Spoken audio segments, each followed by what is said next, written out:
You say that security is a cornerstone of protecting people's livelihoods.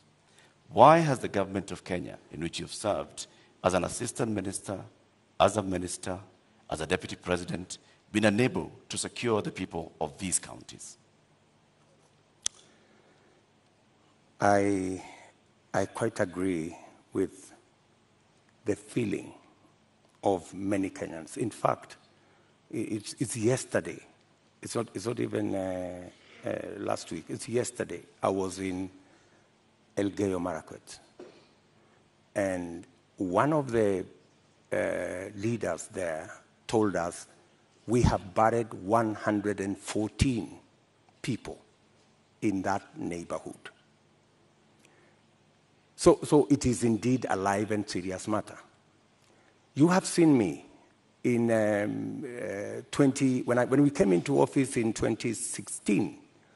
I called all the leaders from Baringo, Elgeyo Marakwet, Pokot, Samburu, and we had a serious leaders meeting in my office in Karen. And because of that meeting, for about 3 years, we went round, we mobilized all the governors, and we provided National Police Reserve in all those areas. And the situation was under control. But when we came into the handshake arrangement, a false narrative,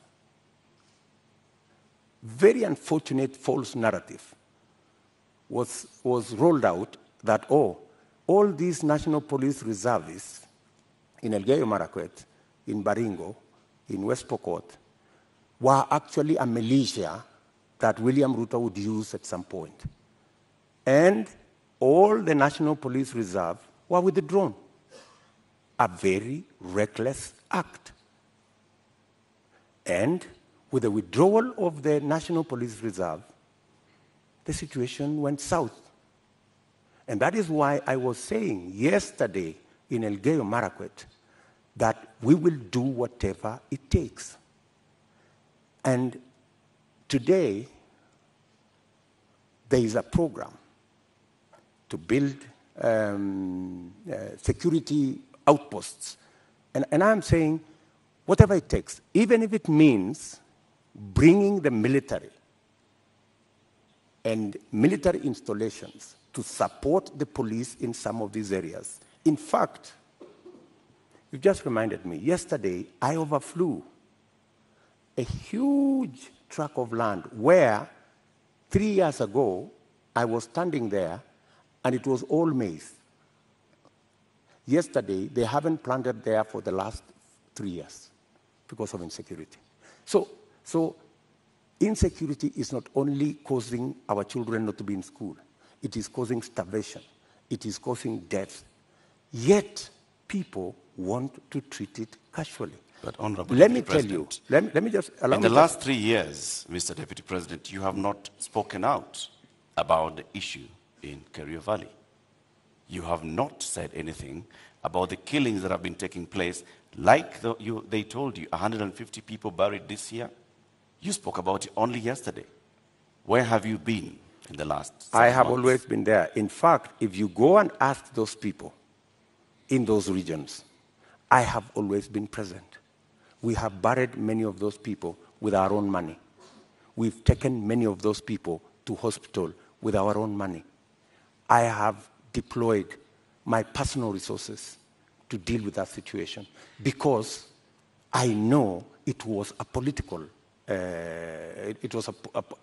political agenda. You know, the withdrawal of the National Police Reserve was really an unfortunate act.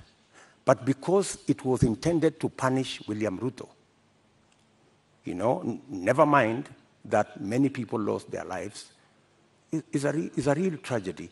But that is the nature of our politics in Kenya. Honorable Ruto, unfortunately. Honorable Ruto, you're saying that was done to punish you? What other explanation would you have? You go withdraw security personnel in the whole of that whole region, You know, you subject people to... How would that punish you, Honorable Ruto? Because I am the one who had led the whole, in fact, I am the one who had taken charge. In fact, I was there every 2 weeks in that region. I was there every 2 weeks. I am the one who mobilized the resources. I am the one who mobilized the security men, the identification of the National Police Service. And so it looked like it was Honorable Ruto, it was help about me me. understand. It was never about me. Did you mobilize those resources on a personal basis or as deputy president? As deputy president. So why would your government punish the deputy president? You live in Kenya, my good friends. And I am failing to understand it, sir.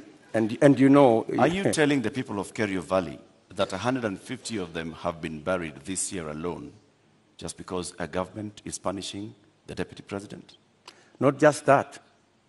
The Kimwarer and the Aror dams were cancelled intentionally to punish my supporters. That's it. We will come to that, sir. You, as the deputy president, consume intelligence reports. Tell us, over the last 30 years, what is it that has led to this continuous cycle of violence in Kerio Valley, in Baringo, in Samburu, in West Pokot, even going as far as Marsabit County? What causes this, and what will you do, knowing the intelligence that you have? The biggest contributor to the situation we have in those regions is competition for resources, competition for water, competition for pasture, general matters of education, and precisely the reason why we had a plan on Radat Dam to provide the water for the whole of that belt. Aror, Kimwarer, Lowat. These are dams that my thinking was, if we provide water in these areas, we can sufficiently roll out irrigation. For your information, that whole Kerio belt where people are fighting, it is a granary. We have the best mangoes from that region. We have very good soya that can be grown in that region. The only impediment is water, access to water. And there are enough rivers to be tapped. My solution to the whole of that region is twofold. Let us provide water for livestock. Let us provide water for irrigation. And let us get schools developed, as well as making sure that we provide road infrastructure. That's why we rolled out the road from Parbelo, cutting across that region, to come out on the other side in a place called Marich Pass, through Tot, through Chesongoch. And now there was also the road that was supposed to connect Kapedo from the other side of Turkana coming to Nakuru. Opening up that area is the solution. Opening up that area in terms of infrastructure and opening up that area in terms of water infrastructure will provide the solution. Unfortunately, there are people who don't see it that way. So you say that the Aror Kimwarer Dam, you recently said that you are going to complete it should you be elected president. Yes.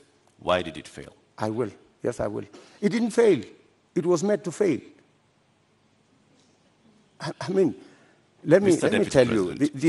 As the deputy president, sorry, sir, to just interject. As a deputy president, and like I started by saying, you've been minister before, you've been an assistant minister, we are talking about violence that has been taking place for decades, not just in the term that you've been deputy president. So this is not about you being punished now, unless you're telling us that for a long time, there are people that have been scheming to punish William Ruto by killing the people of Kerio Valley. That's not what I'm saying. I am saying we had a solution. We had close to 5,000 National Police Reserve. In fact, we'd even moved a step forward to provide armored vehicles to make sure that we can follow whoever these criminals are, right? We had a plan. Unfortunately, that plan was frustrated. And you know, the plan was, let's provide a National Police Reserve. Then, let us construct the roads. Then, let's provide water infrastructure. And then, let's provide school infrastructure. That way, you ease out people from that situation where they are today to a new environment where they appreciate education, they have food to eat, their animals have water and pasture, and then you can develop that region. In fact, in my mind, that's where the future of Kenya is, because we have huge tracts of land in that region. Honorable And the fact Ruto. that people have been fighting in that region forever doesn't mean that they should continue fighting. Honorable We should Ruto. find a solution. Honorable Ruto, let's go back to the issue of water, and you've mentioned the Kimwarer and Aurora dams. And you say that